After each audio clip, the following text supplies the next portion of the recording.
welcome to the Pit Wall Panic podcast. This week we are looking to bring y'all a fun time and a good time. We're going to be talking about the Belgian Grand Prix weekend and all of its glory. This week we and a lot of stuff happened this weekend, and we got quite a bit to talk about. I feel like, um, and so with that being said, before we really get into it, please, follow us on all the social medias, which we're on TikTok, we're on Twitter, we're on YouTube and Twitch. You can follow us in all of these things. Subscribe on YouTube. Uh, right now, it looks like Twitch might be having an issue, and I am trying to fix it as we go. Um, but with that being said, we greatly appreciate all the love and support that you give, and we hope to keep bringing y'all great content. Uh, as far as stuff goes in the world of F1, news wise, we've had some interesting stuff come out this week. We had, I'm trying to see something real quick. The one that's most bothersome to me, and if you saw my TikTok earlier I guess yesterday, it is very apparent on what this is. I am so tired of George Russell's inability to take accountability. And it's always some kind of excuse. You are having a hard time right now? That's fine. Lewis had a hard time in the ground effect era. And everybody understood. Like, you don't have to constantly make excuses for every single thing going on. Just saying. And it seems like that's all he wants to do is make excuses. And I genuinely don't understand it.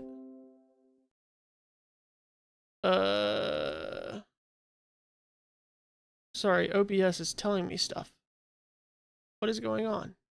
Are we back live on Twitch? It dropped for a second. It says we are offline. Hold on one second, guys. Technical difficulties. It is not showing us online.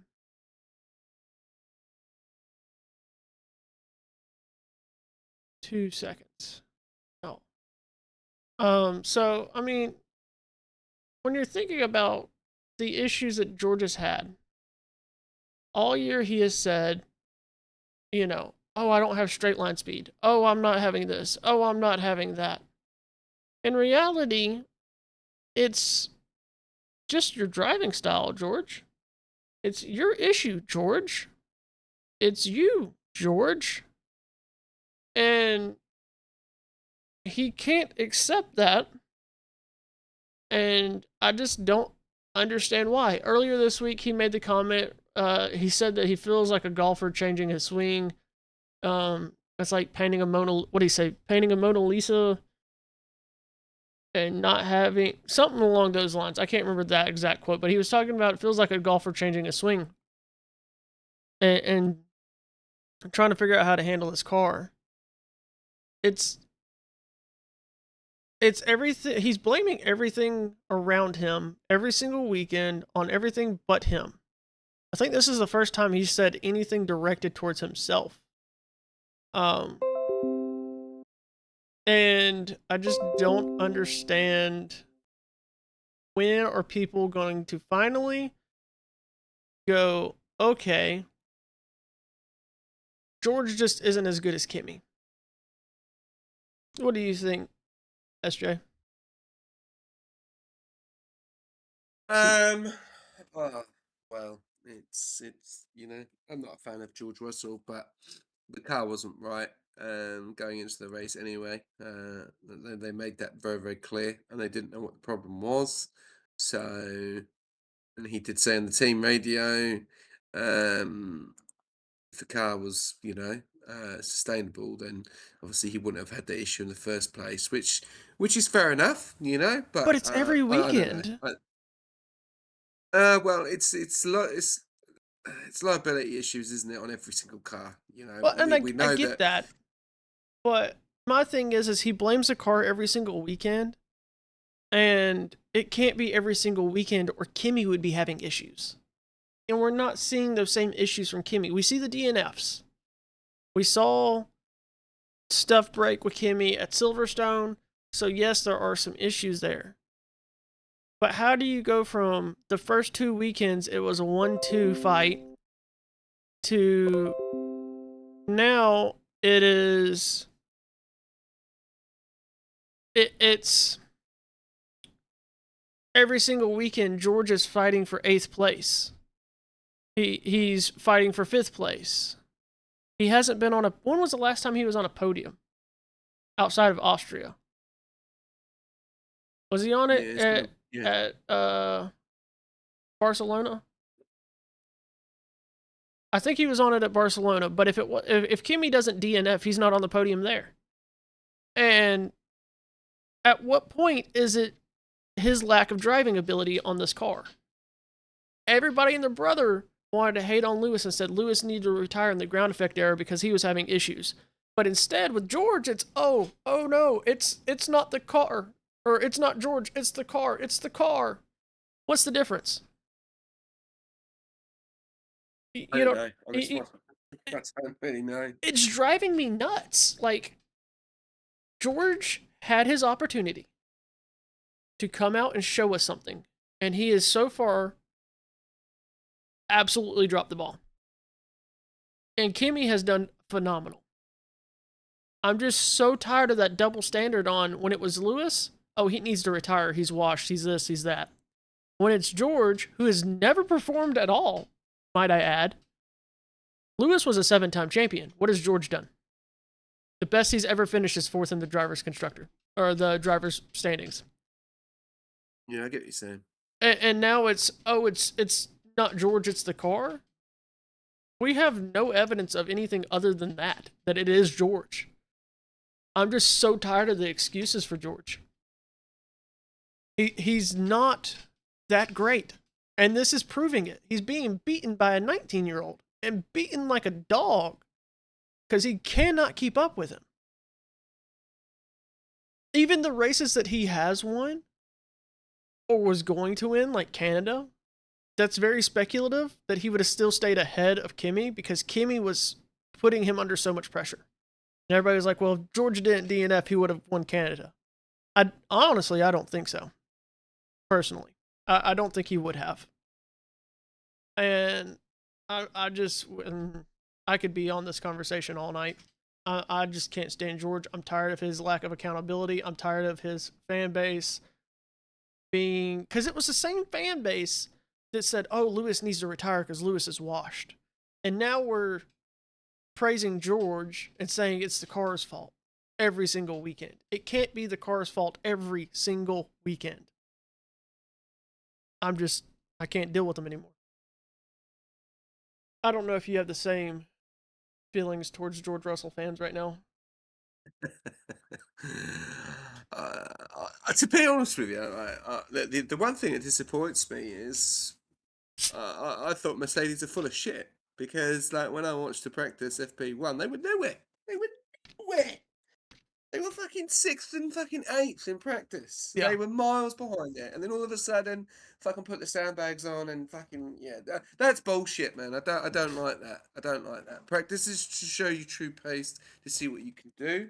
Well, And it they showed depends on the nothing, and programs. they held it back, man. They held it back. They held it back because then when it came to qualifying, they were far superior than the rest, and I they're mean, just keeping things under wraps, I think, at the moment. So I didn't like that. to Didn't me, like it that at all depends on what because your program is for practice because there's a lot of different stuff that you could be doing.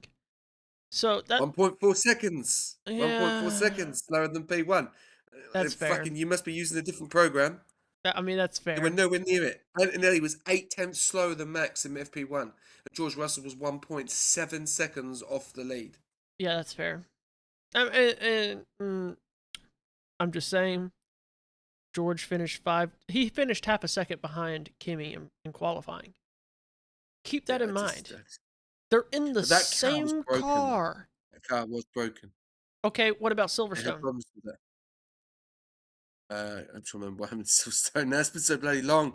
All these fucking breaks. He uh um, he had no pace compared to Kimmy in Silverstone. The only reason he took second at Silverstone is because Kimmy had issues, and then Max wrecked, and then Lewis pit, and so did Lando. If if they don't pit under safety car thinking we're gonna restart, and Max doesn't wreck, George finishes like fifth or sixth mm, again. And then you look at Barcelona. He finishes, I think, third. But if Kimmy doesn't DNF, he's going to get around George. He got around George, and then the engine failed him. yeah. He just doesn't have the pace compared to Kimmy, and it's week in and week out. It's every single week. He hasn't had the Yeah, I know what pace you're saying. since Australia. And people just need to get over Yeah. it and just admit that he is not all that. And I think Toto's finally getting tired of it too, because if you think about Silverstone, George kept crying again about not having straight line speed. Toto comes over the radio and goes, "By the data, you have the straight line speed. It's you, George." He didn't say it's you, George, but I mean, it's implied. You can tell it's implied in the radio and its tone. Yeah. But yeah, that I'm gonna get off the soapbox. Other news is we saw that Red Bull went back to the little normal wing, I guess you can say, instead of the flippy wing. What is your take on that? I think it's very representative at how good Ferrari's engineering has been on that wing. The fact that Red Bull tried and it failed miserably. Yeah, they don't like it, do they? Well, it's not that they did it. Max come out and said he doesn't like it, so. It made the And car so much faster. It just kept failing at the yeah, wrong but it's points. causing them issues, though. It's causing them issues, and they were making mistakes as well. So, there was a few issues with it, and I think that's the reasons why that they made the decision, um, to make the decision to not to do it, Well, I which is fair enough. question, You I don't want to DNF all the time. I question, was it Red Bull's decision or did the FIA tell them, look, you got to do something about this or we're going to have to ban y'all from this? Because if you remember, after his incident in Silverstone, the FIA said they were launching an investigation into the safety of the Macarena wing. And everybody was going, well, if you're investigating the Macarena wing and not Red Bull, that drags Ferrari into this. And how is that fair to Ferrari when theirs has been working flawlessly? It's only Red Bulls that have failed crucially twice now. And then all of a sudden they go back to the other wing. So I don't know if it was Red Bull's decision or if the FIA kind of put their foot down and said, look, you got to do something because this is a safety hazard. Oh, I think it was. I think it was partly. I think it was Max. That's probably honestly what it was. Is he goes, look, I'm not trying to die. I mean, you think about Yeah. if you're going up Eau Rouge and you need the wing to shut so that you can plant going up a hill so you don't launch off the end of it when you have to turn. Yeah, that's going to be a bad accident. Uh, so I mean, it very well could have been Max. Like, look, this has to stop. And at this Wouldn't point, surprise me. I feel like they have to give a little bit for Max, otherwise he's not going to be there much longer. I think he's already on the fence. He was Oh, he made it asked, pretty clear. He made it pretty clear, didn't he? The yeah, other day and yeah, that we he we doesn't could want to talk segue into about it. that. We can segue into that. What did you think of his press conference? I know somebody said, me and Alan were talking the other day, and he said, well, he said the same stuff like last year before last. I'm like, yeah, that's true, but he's just completely dejected now. And his comment was, but Max is never like the media. And that's true. I felt like I got a different vibe from it. What about you? I don't. I think he's just getting fed up. I don't think he really wants to keep talking about it. But yeah, You I know, think I think that's but ultimately it. It's a big I think part of that's it. it. Like, let him do what he's got to do. Let him run his race, and why does he have to keep going on and on and on about it? It's just common knowledge that he's a hot property. Everyone wants him. He's not There's happy with issues Red Bull. in the teams. There's issues with the teams. There's issues with some of the other teams. Are we going to see? Are we going to see Toto move away now from the two Antonelli and Russell? Piastri seems to be struggling. Um, Obviously Norris did a fantastic job last night. You've got Ferrari. How long is it going to be before Lewis makes his decision? Looks like it's opening for Behrman, I, but he's not there at the moment. So there's a lot going on. Then you've obviously got the likes of Aston Martin. Obviously the relationship that Louis has with Max, and then you've got Horner looking to come back as the TP. So there's a lot going on. So I wouldn't yeah, it's just press media as always, and then wait until probably summer break, and then you'll probably hear a little bit more about it. I think ultimately we're going to hear about all the seat changes that may or may not happen after during the summer break. Honestly, is when I'm expecting to hear about everything. And if it's not during, it's going to be right after because it you the season's going to wind down real fast after the midseason break. It always does every year. So they're going to have to start making decisions really fast to start preparing these guys. Um, as far as the stuff with Lewis, I don't see him going anywhere.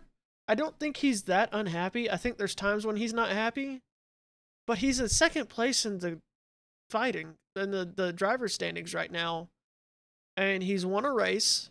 He's been on multiple podiums. Like he's not performing bad. Yes, has he had some issues? Yes, but every driver has issues. There's no perfect team. So I don't see Lewis leaving, honestly. He's made the comment that he wants to No, be in F1 for another 5 years. I don't see him leaving Ferrari to go to another team. Where would he go? Red Bull? Yeah, that's not happening. no, I just don't think he'd race anymore. Yeah. I just know Doesn't that need to. he doesn't need to race anymore by any means. He's done made his money, he's done made his legacy, but I think he's enjoying it. And the reason I think if he went to a team like Aston Martin in Fernando Alonso's case, he would go ahead and retire and walk away. But he's actually fighting for podiums. He's fighting for wins. He's having fun. I mean, you think about the China race. He made the comment that that was the most fun he's had in a long time racing. I don't see him stepping away yet. No, I agree with that. I think he is racing well. Uh, he's going to keep it up though. Yeah, no, I agree. As far as him racing well, and well, we'll get into this in a little bit because we'll talk about that when we get into the race stuff. Try to make sure we don't miss anything else from news that's worthwhile talking about. Oh, I guess this is something that's kind of newsworthy to talk about.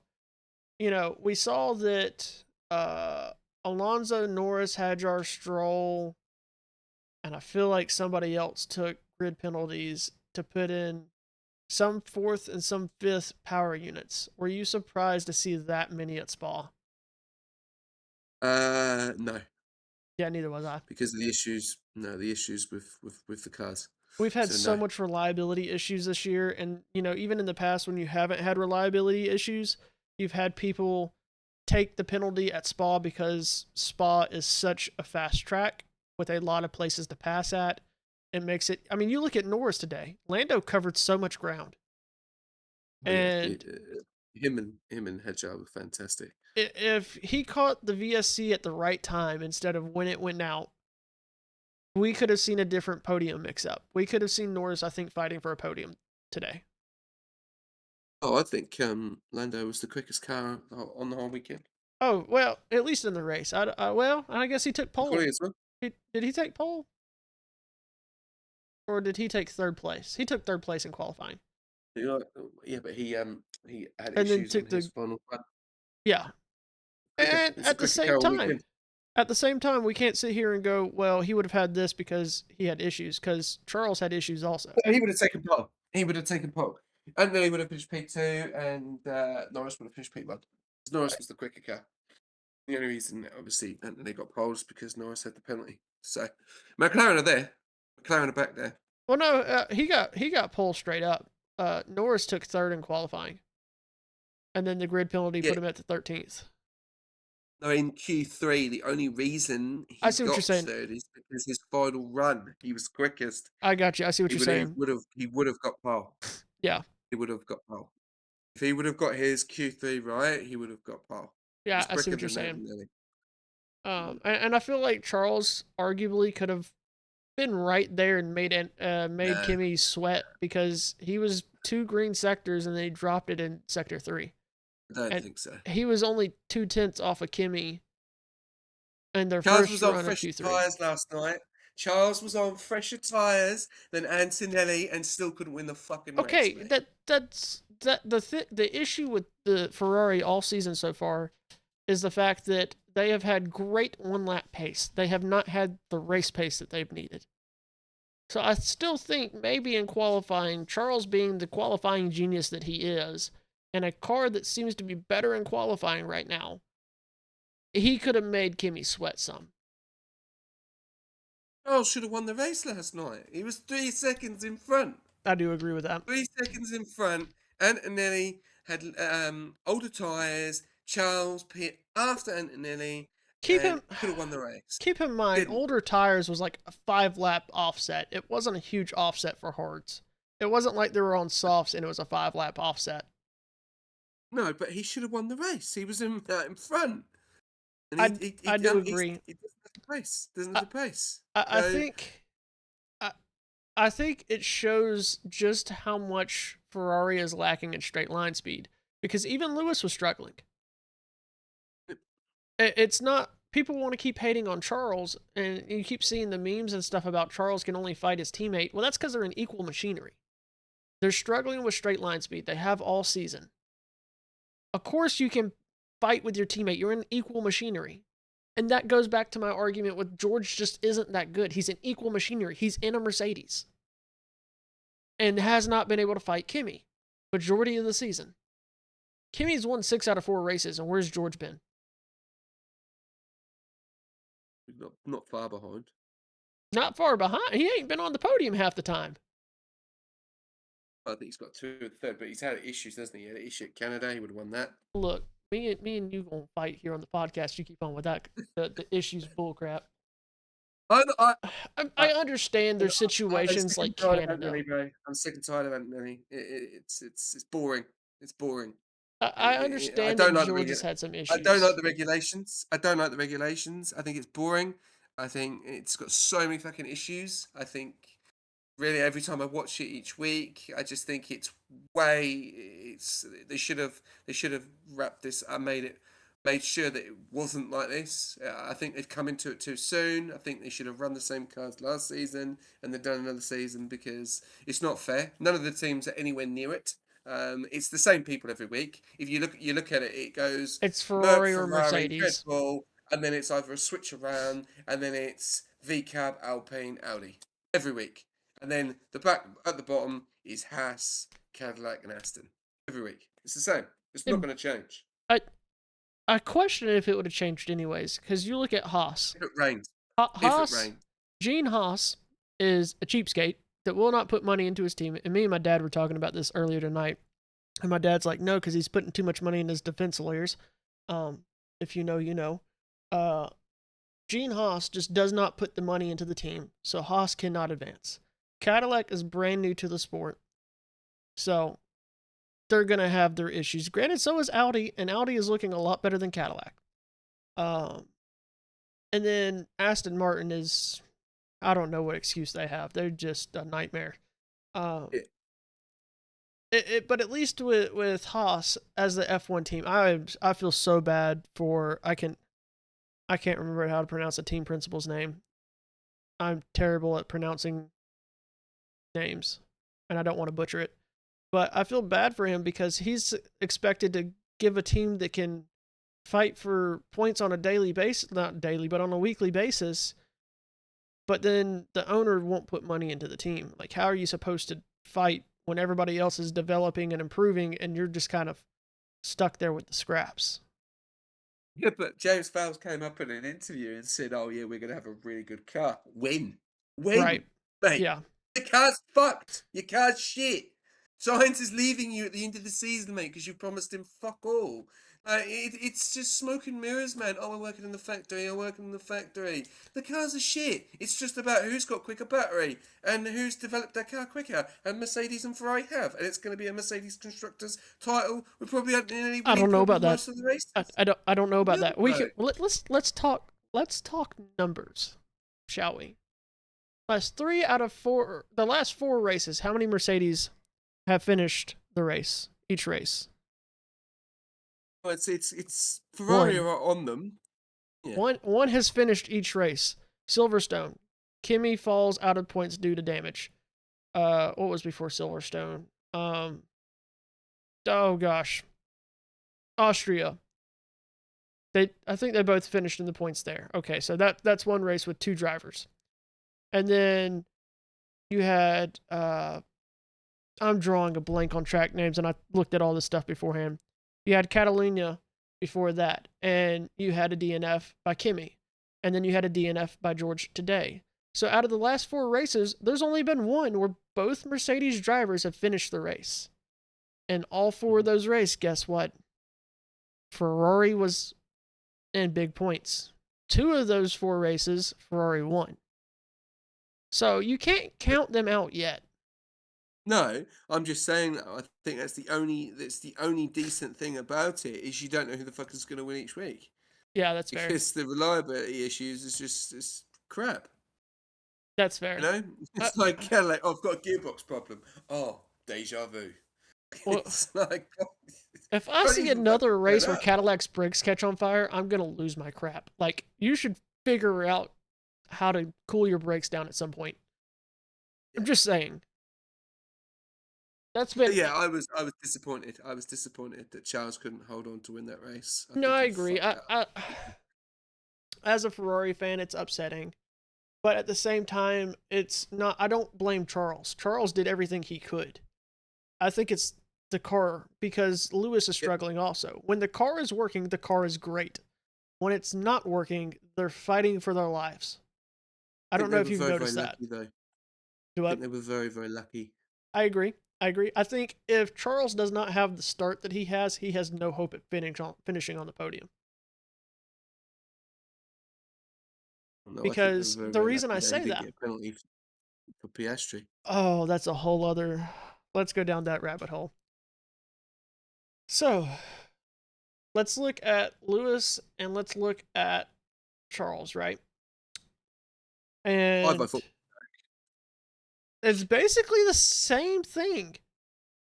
no. But Lewis gets a Even if penalty and you count on Charles lap one doesn't. and you I get 5 don't. seconds.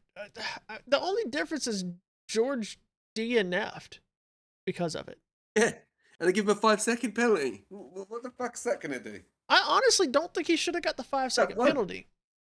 And hear me What? out. Hear me out. Hear me out. Hear me out before you throw something virtually at me. Hear me out. When we break down what happened with that incident, Podcast is making me angry. let's break down what happened for a second, right? George wasn't just behind Lewis. He was behind Oscar and made a super late dive from 2 cars back. Lewis was already on the brakes. If he tries to get back on the brakes to move off the line that he's already committed to, he's going to lock up and they're going to wreck anyways. It's not going to make a difference. He should have never made that late lunge the way he did. There was no way for Lewis to avoid that at that point. He had already committed to that line. He couldn't give any more brake pressure. And if you turn while you're on the brakes, for those that don't know, these cars do not have ABS or traction control. If you do that, you're going to lock up. And most of these drivers are skilled enough to, I'm just going to break it down for those that don't know. Essentially, when you don't have ABS, when you're turning, you're letting off the brake as the wheel turns, you're letting pressure off. Because if you stay the same pressure and you turn the wheel, you're going to lock up. So how was he supposed to avoid that then?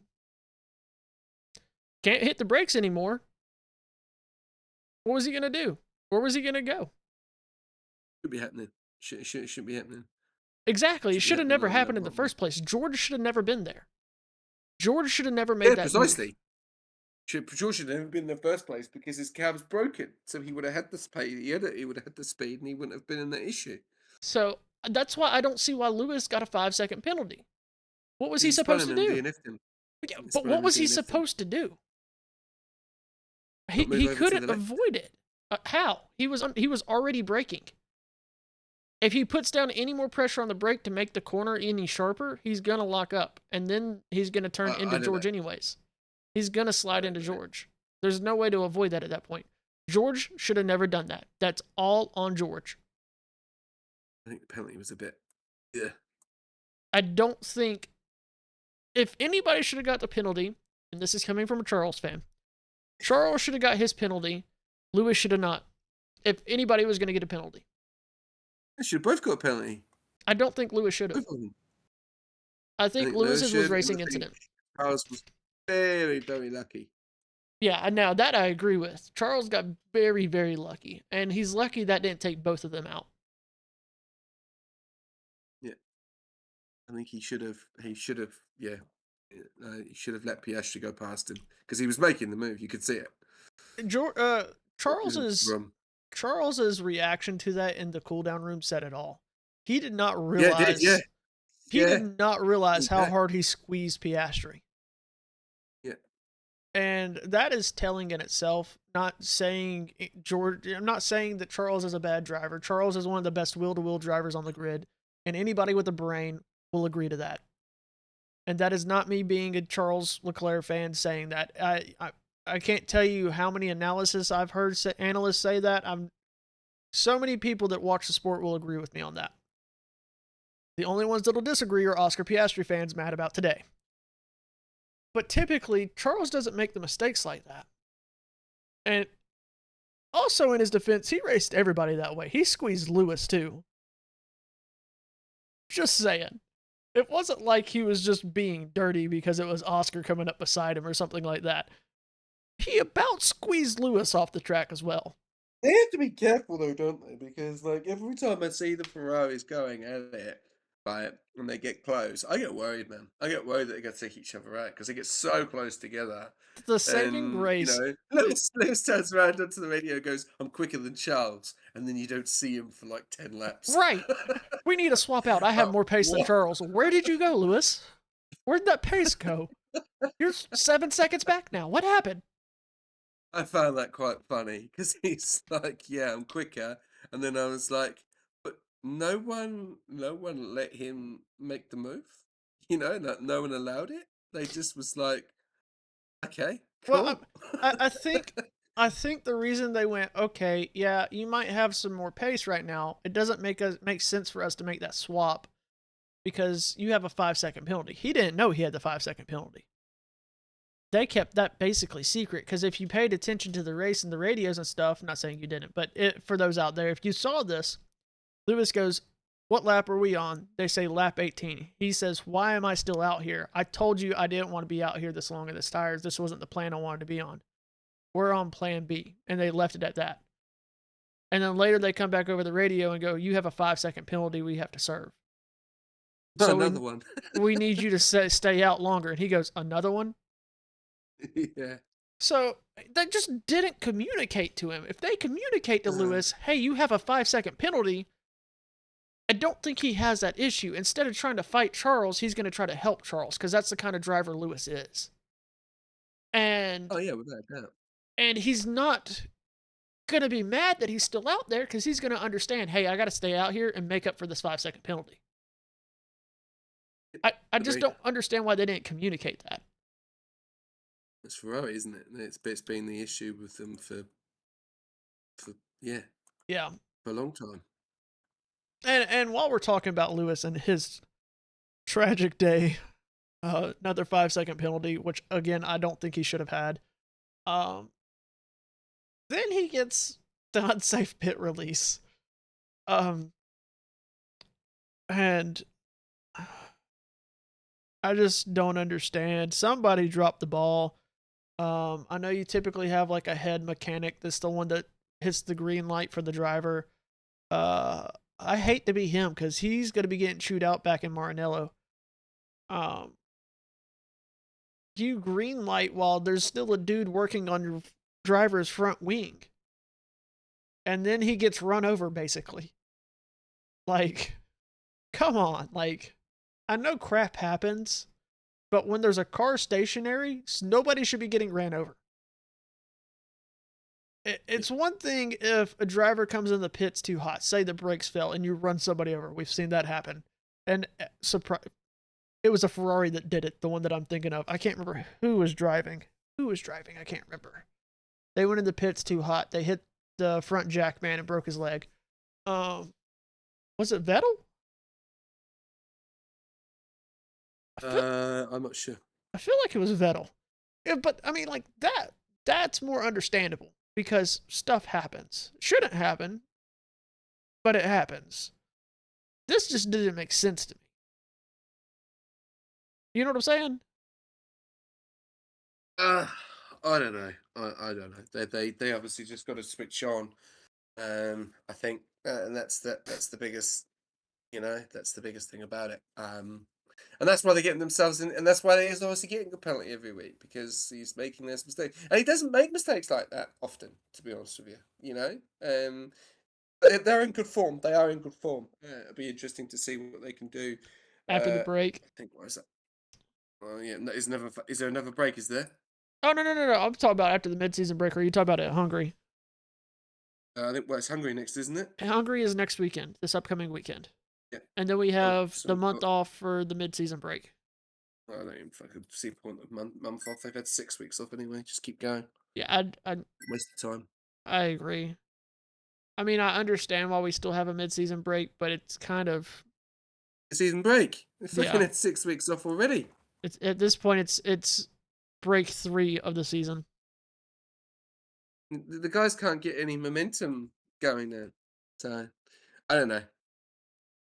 Uh, so I don't know. We'll have to wait and see. It's an interesting one. yeah. What'd you think of Max's race?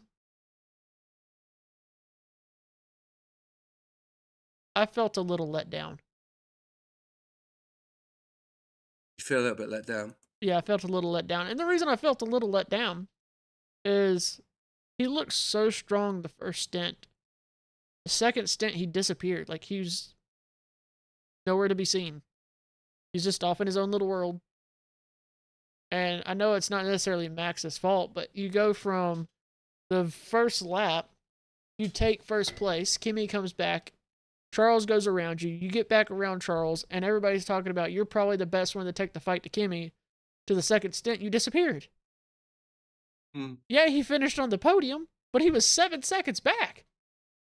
What happened? I don't know. He had so much pace in the first stint and had nothing in the second stint. And I don't know why.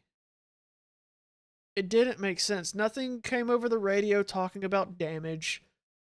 I mean, I don't think there was any issues with the tires. Is this Max you're talking about? Yeah, Max. Yeah. Yeah.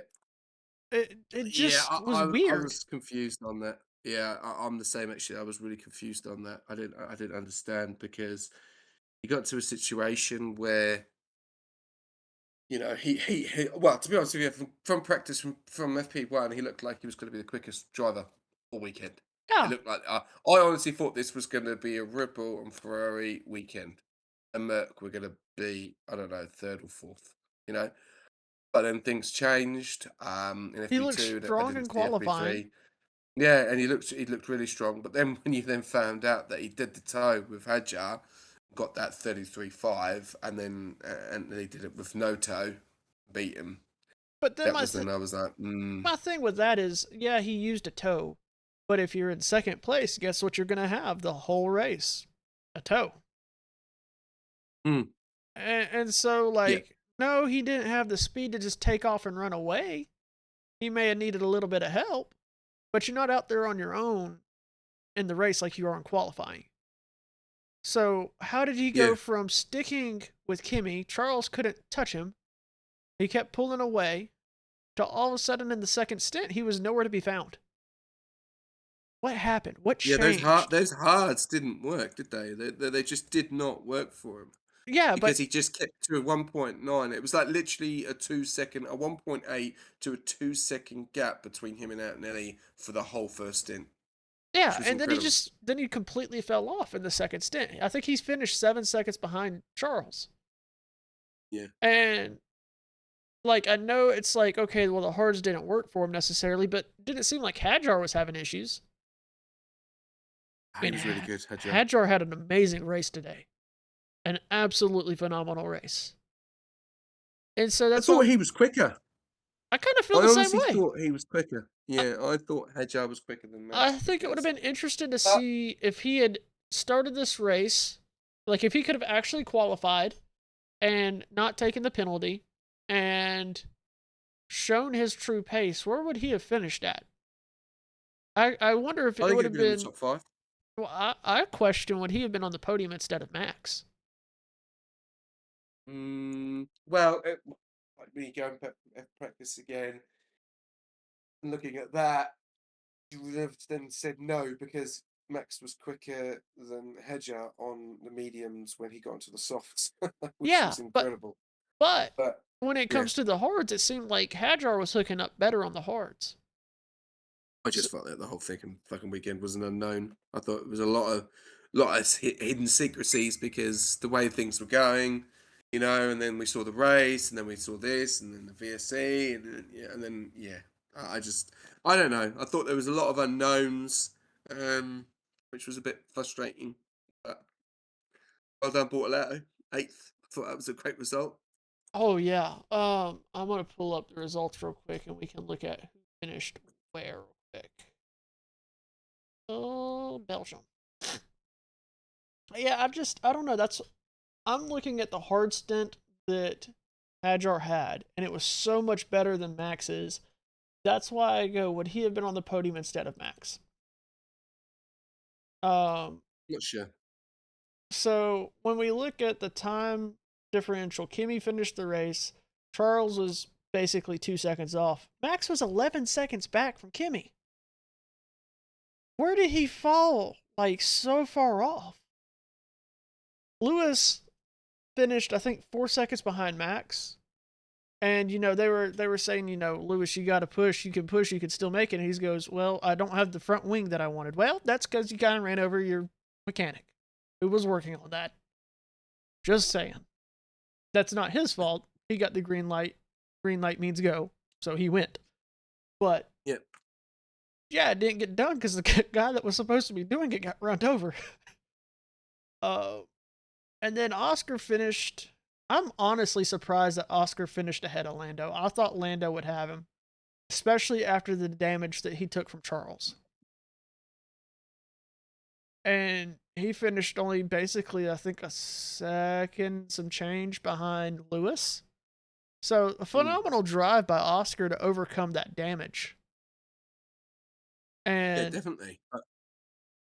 you know, And it, Lando as well. Like Lando, Piastri, and Hajar were fantastic. absolutely For where they phenomenal.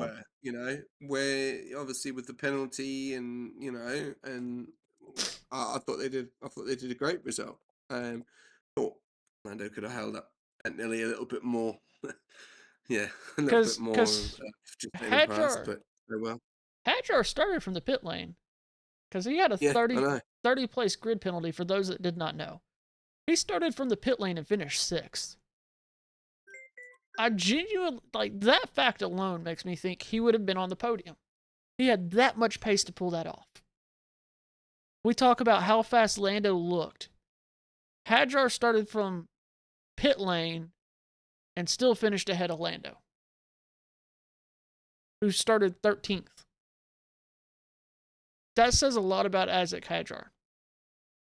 Now, my question is, and this is because I'm also a Yuki Tsunoda fan, and I like to talk hypotheticals here. Do you think we would have seen the same Isaac Hadjar in that car that Red Bull had last year? Or do you think he would have turned out like Yuki? I don't know. I don't know what you can say. It's always a what if. And the reason I say that, and I know it was early in the season, they only raced 2 races together. He was nowhere near Yuki when Yuki was there. And all of a sudden, he's so much better than Yuki. I just don't buy it. I think it was the car that Yuki was dealing with last season. I'm really hoping he gets another shot and another crack at F1, and I think he'll end up in Haas. I honestly think he'll end up there. They need help developing that car, and of the drivers on the market, Yuki is the absolute best at helping develop cars. Why do you think Red Bull is keeping him around? Just saying. Well, we'll They have to don't wait and see. they don't trust him to drive the car, but they want him to help develop the car. Make that make sense. Doesn't make sense. It doesn't. Back. But he is. I mean, you look at the V carb that they had last season that was built solely off of Yuki Tsunoda's feedback, and it was a rocket ship compared to Red Bull. That says a lot about Yuki, and I think whatever team he ends up with, because he's going to end up with one, is eventually going to be kind of scary to deal with if they let him develop the car the way V carb did. Now here's another interesting. We talked about Williams. Williams has been an absolute crap show this year. Carlos Sainz pits, and they replace his front wing, and he goes, I don't understand this radio. I didn't approve a front wing. Well, homie, you ain't the team principal, so if he says do it, they're still gonna do it. But he goes, it's not front wing damage, it's the floor. You're trying to tell me that with all their fancy sensors and every other thing on this car, the engineering dropped the ball and being able to tell that it was floor damage instead of front wing damage? And I have a hard time saying, well, Carlos Sainz just didn't know what he was talking about. One, he's a calculated genius. So he's going to be able to feel the car and go, yeah, this is what feels off. And all season, he's been better than Albon, and Albon beat him today. And I wonder how much of that is because they're sitting here trying to fix something that's not the problem. You know what I'm saying? Yeah, no. I sort of heard you. I just had to leave. What was the conversation? I was talking about how Sainz went in the pit. They replaced his wing. He goes, I didn't say let's replace this front wing. It's not a front wing issue. It's a floor damage issue. How is it that Williams is such a crappy team that you can't read your sensors that you have 10 million of on this car and go, this is where the damage is? Because you notice they've changed the front wing and it changed nothing for Carlos Sainz. He still struggled. He got beat by Albon. That's barely happened all season. I don't understand how you can have a multi-million-dollar car with all the sensors and your engineers can't figure out what the problem is. Yeah, I don't know. Unfortunately, with the issue of Williams at the moment, it's a bit frustrating. It just doesn't. Yeah, I don't know. It just doesn't seem to be going right for Albon at the moment, does it? How over it would you be if you're Carlos Sainz? I'd be the same. I'd be the same with Fernando and Aston, Behrman and Haas. Just coming up every week to score no points. Right. Great. I mean, and maybe the car may end at the race, and maybe the car. And this is the problem. This is what I said all the way along. The durability. It's great for fans. It's great for audience. It's great for people that want to see fucking crashes and issues and stuff like that. That's great. But the people that actually, like racing, have spent a lot of time. No, I've spent a lot of time and listening to the history and listening to the story of Sainz when he went from Ferrari and McLaren to Ferrari and then now to Williams. And last season was doing quite well. He was probably a better driver than Albon and took that number 1 seat. And this season, been the superior driver of the two. They're messing around with 14th and 15th. Yeah. You know what I mean? And they only may get into Q2, but they can't go any further. And the thing is every single week, Sainz has to put on the drive of his life just to hope to get in the points. If he was making this kind of drive in the Ferrari, can you imagine where Ferrari would be at? I mean, you already have the number 2 and number 4 driver and driver standings. And the way Mercedes keeps DNFing, I think you have a real possibility of Ferrari taking the championship. But, like, golly, I'd be so frustrated if I was Sainz. If you're on any other team other than Cadillac or Aston Martin, and maybe throw Haas into the mix because Behrman's been struggling as well, and he's put in a lot of good work there. Carlos Sainz is regularly in the points. Like, if he's at VCarb, it's not a fight between VCarb and Alpine. VCarb is just simply ahead.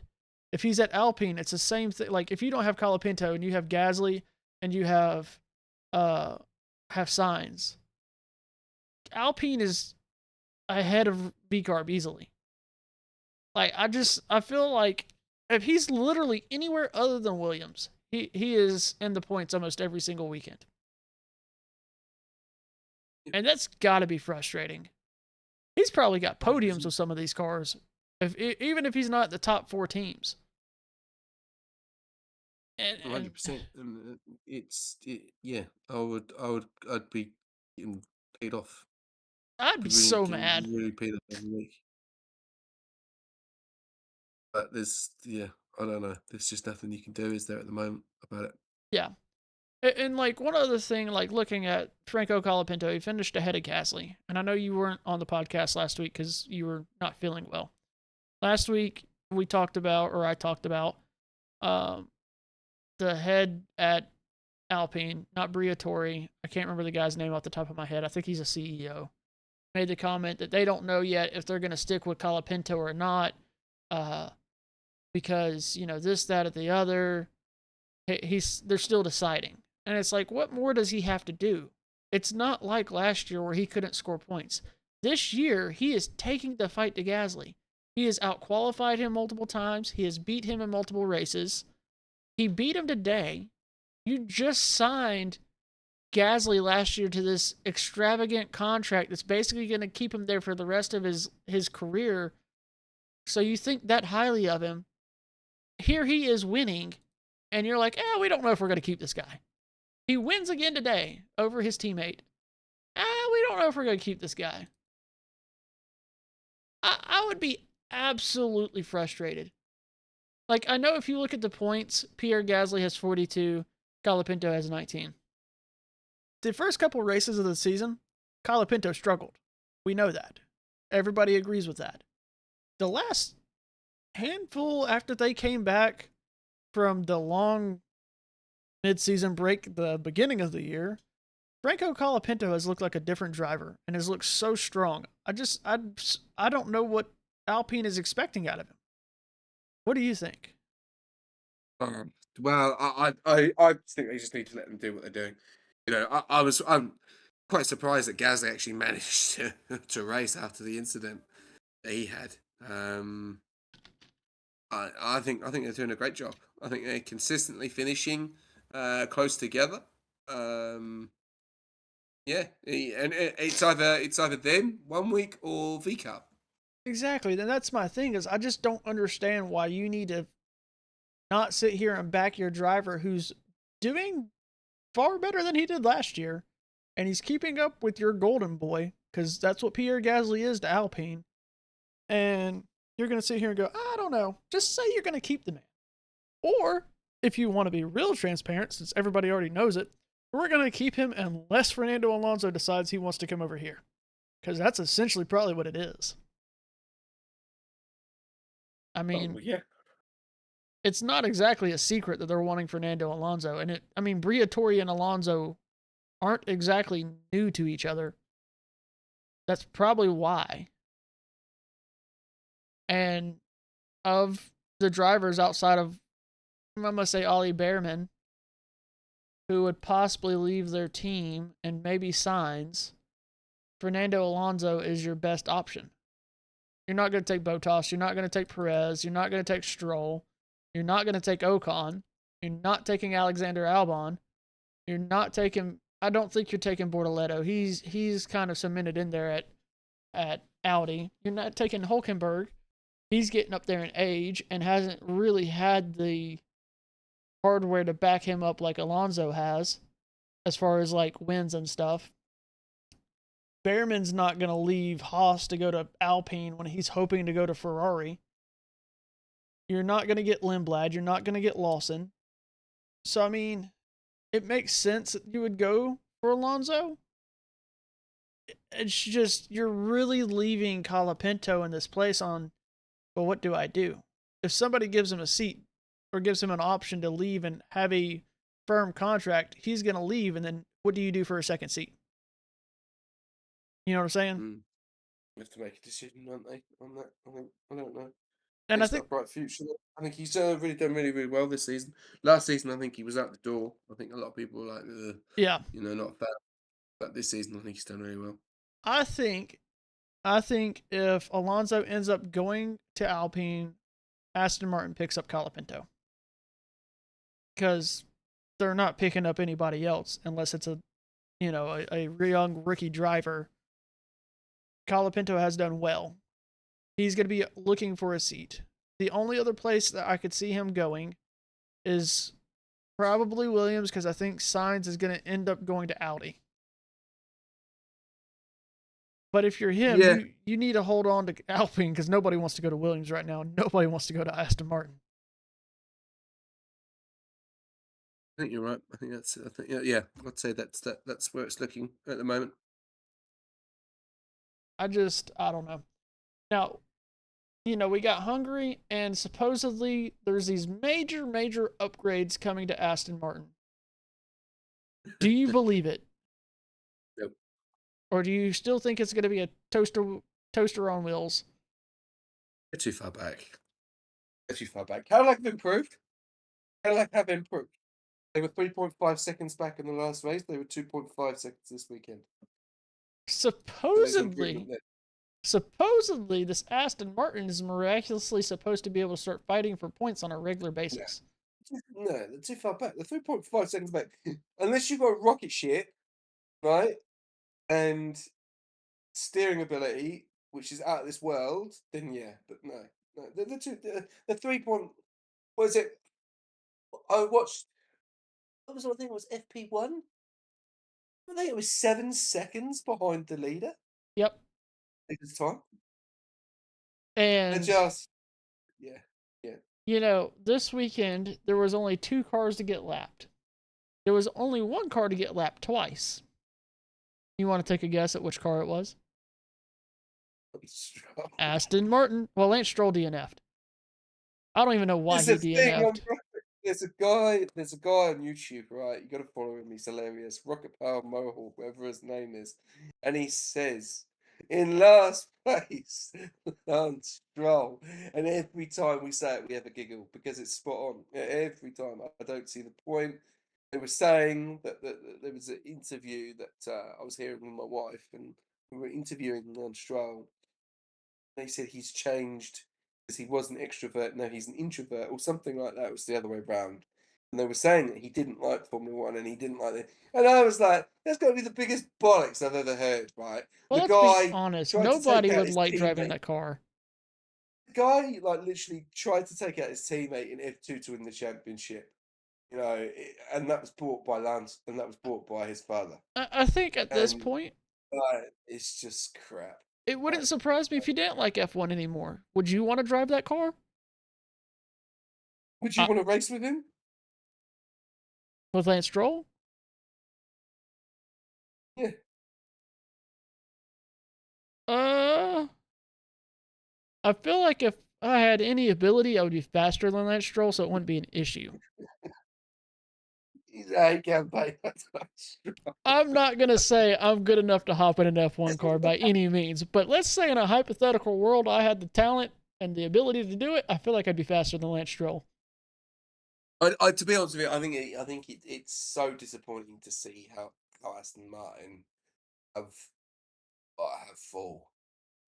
fallen. They You went know, from Fernando Alonso fighting for podiums to Fernando Alonso fighting for his life.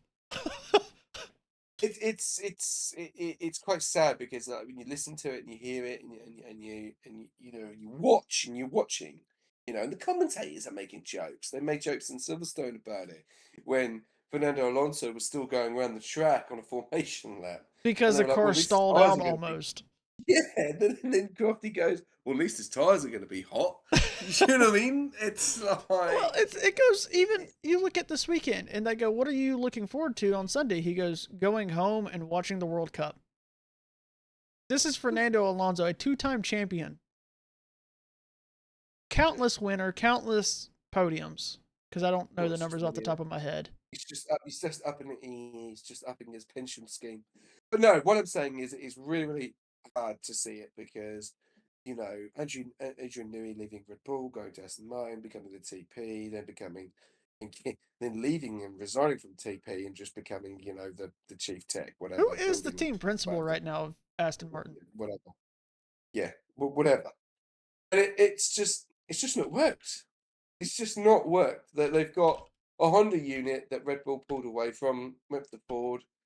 They should have got a little bit of information from Red Bull regarding it. They had a good power unit last season in Mercedes. They've gone away from that. They've gone with that, and it's just bit them on the ass, unfortunately, from round one to round where we are now. Looks And I don't think it'll like change.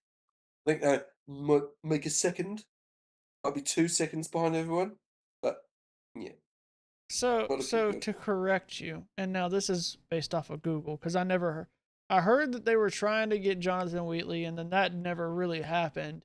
And so Newey's still been there. Newey is still the team principal.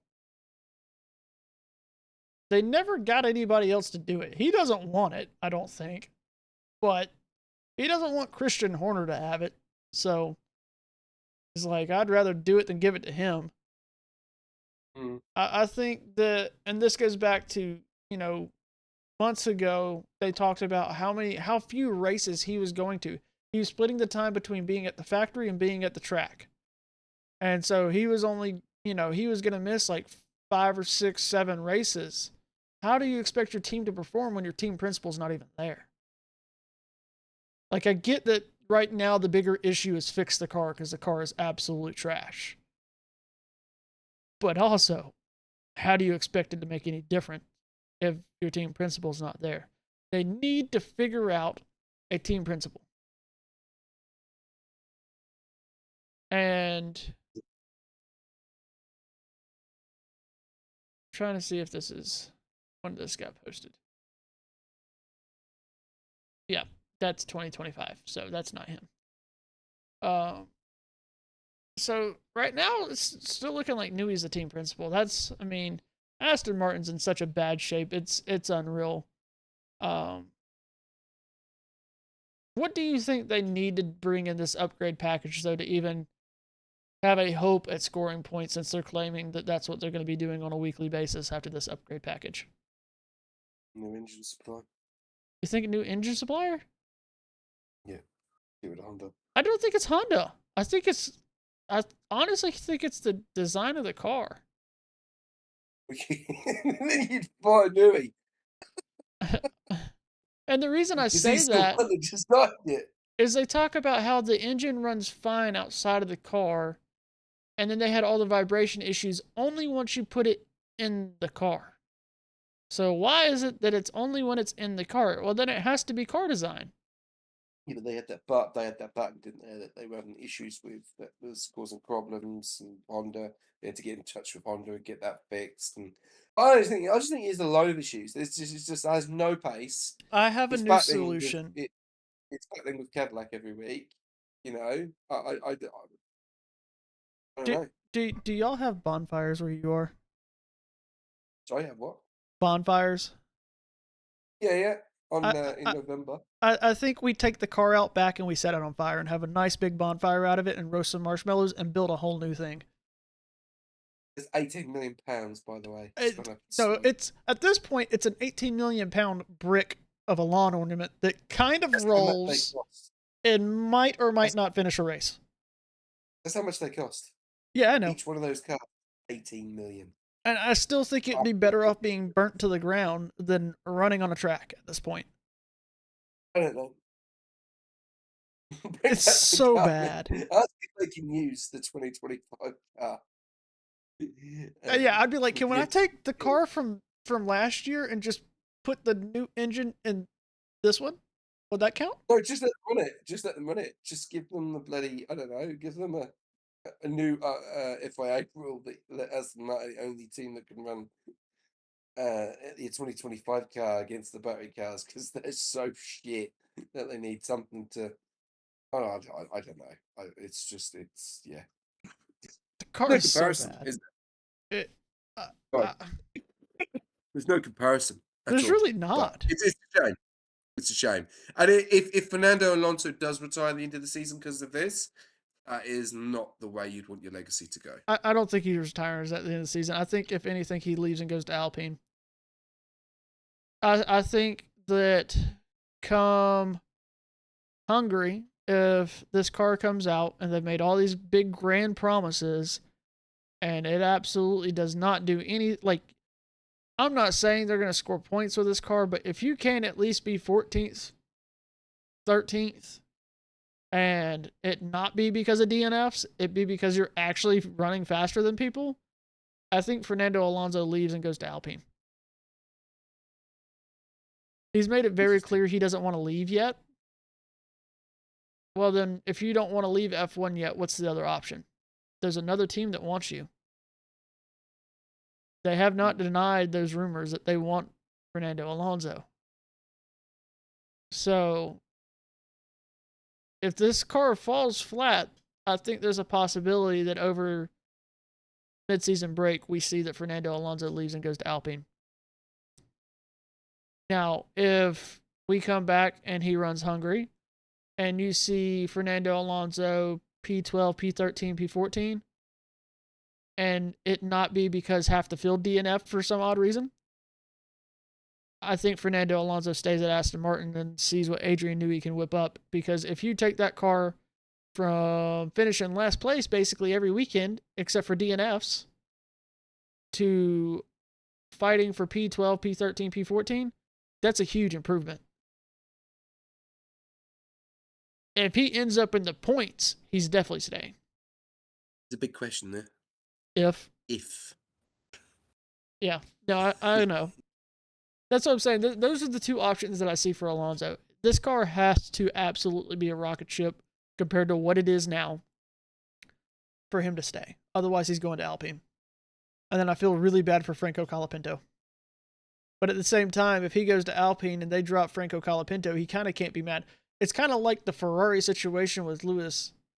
You know, you can't be mad that they're picking up a 7-time world champion and they dropped Carlos Sainz over Charles, who Charles has arguably had a better career than Sainz.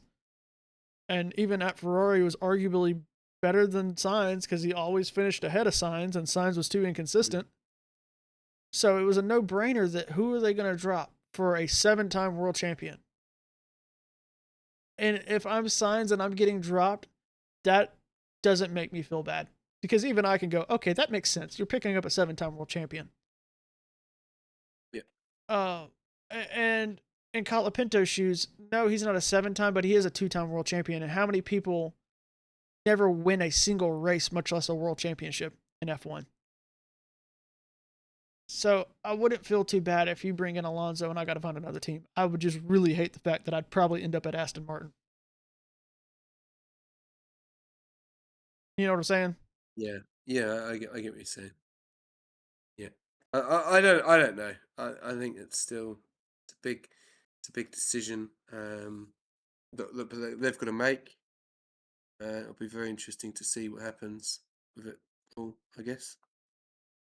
And can you, now, hypothetical world, Fernando Alonso goes to Alpine. Can you imagine Fernando Alonso in that Alpine?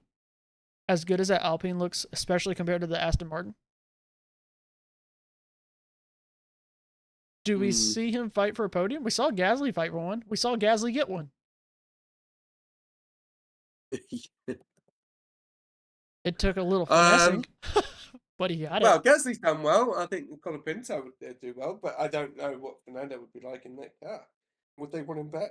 You know, they might like enjoy having Gasly and Colapinto. Well, That's they the they have all the rumors have been saying that Briatore wants to bring in Alonso, and that's been going on for like 2 months now. And Alpine has Of course he not come does. He's out. just signed a 150 million deal with Gucci. Yeah, and nobody has come out and said no, we don't want Fernando Alonso. That's just a rumor. It's not like the whole Red Bull situation with Oscar, where the Oscar saying he wants to leave uh McLaren because he's upset. Well, then the next day McLaren comes out and says no, that's just a rumor, and then later Mark Webber comes out and says no, that's a rumor. That wasn't the case. It's not a situation like that where somebody has come out and said no, that's not real, and they've had plenty of time to do it. So I really do see that that's a possibility. I think the only reason we haven't heard anything from Fernando Alonso is he's waiting to see what this upgrade package brings when he's heard so many promises. Does that make sense? Yep. I mean, it's Yep. logical. It makes sense. And, what was it?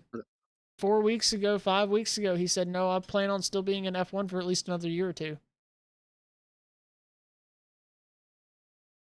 So, do you really think he's going to stay at Aston Martin if that's the case and it looks this bad? I know I wouldn't. I don't know. Yeah, it's a tough one. All right. Well, do you have anything else you want to talk about? Well, just looking forward to seeing what Hungary brings. Obviously, difficult to overtake, so qualifying is going to be the key. So, I think we see yeah, somebody yeeted off the track at Hungary. I don't know I who, think we see it. but I mean, we had George Russell go flying off track today, and that's a much you know easier track to pass on.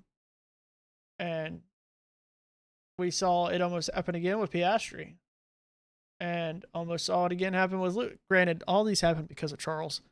Not all these. I guess the one with George was because of Lewis. All these was because of Ferrari. We'll put it that way. Um, we saw Colapinto, Gasly, and Arvid Lindblad go three wide. That was, or was it Liam Lawson? It was one of the two V carbs, and both Alpines go three wide, and Franco Colapinto came out ahead, which was crazy to me. Um, you make moves like that at Hungary, and somebody's not going to be on the track anymore. Just saying. So yeah, I think Hungary's going to be a fun race. I'm glad we don't have a extended break in between races.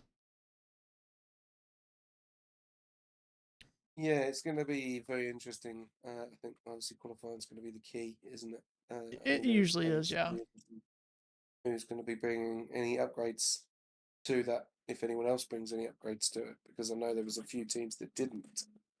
So, yeah, going to be interesting. That being said, we'll go ahead and close out for the night. Thank y'all for those who have watched and enjoyed, and thank you for hopefully any comments and likes that come this way. Sorry to the folks on Twitch. We had issues, had to kill the stream over there. For whatever reason, the encoder did not want to work tonight through OBS. It wanted to give difficulties. So I'll fix that before next week, hopefully. Um, that being said, again, thank you for those that watch. Follow us on all our socials, like we mentioned.